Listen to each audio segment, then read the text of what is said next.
And अब second question पे हम बढ़ते हैं। सेकंड क्वेश्चन भी 26 का ही है। In the circuit shown below the voltage appearing across the diode D will be of the form. यहाँ पे इनपुट वोल्टेज दिया है एंड यहाँ सर्किट है। ये किसका सर्किट है? हाफ वेव रेक्टिफायर का। जो रेक्टिफायर होता है वो एक इलेक्ट्रॉनिक डिवाइस होता है जो अल्टरनेटिंग करंट AC को डायरेक्ट करंट DC में कन्वर्ट कर देता है। एंड रेक्टिफायर हमारे टू टाइप्स के होते हैं, first half wave rectifier, second full wave rectifier. तो फुल वेव रेक्टिफायर भी टू टाइप्स के होते हैं, first centre type rectifier, second bridge rectifier. तो ये हमारा हाफ वेव रेक्टिफायर है। हाफ वेव रेक्टिफायर का क्या होता है, क्या काम होता है, वर्क क्या होता है कि हाफ AC को जो हमारा इनपुट वोल्टेज होगा आधा अल्टरनेटिंग करंट को आधा डायरेक्ट करंट में कन्वर्ट कर देगा, हाफ कन्वर्ट करते हैं। इनके नेम से हमको मालूम चल रहा है।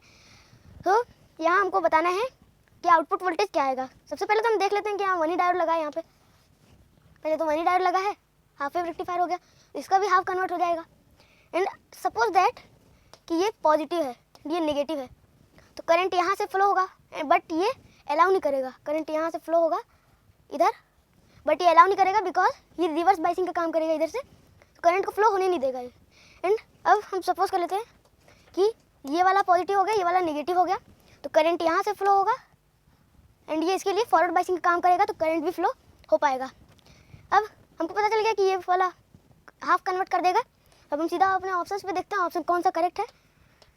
तो ये तो फुल वेव रेक्टिफायर है, ये इनकरेक्ट, ये भी इनकरेक्ट है, ये कौन सा, हाँ ये करेक्ट है बिकॉज हाफ कन्वर्ट हो जाएगा, ये भी इनकरेक्ट है। तो इसका भी हमको आंसर मिल गया है। अब हम बढ़ते हैं अपने नेक्स्ट क्वेश्चन पे।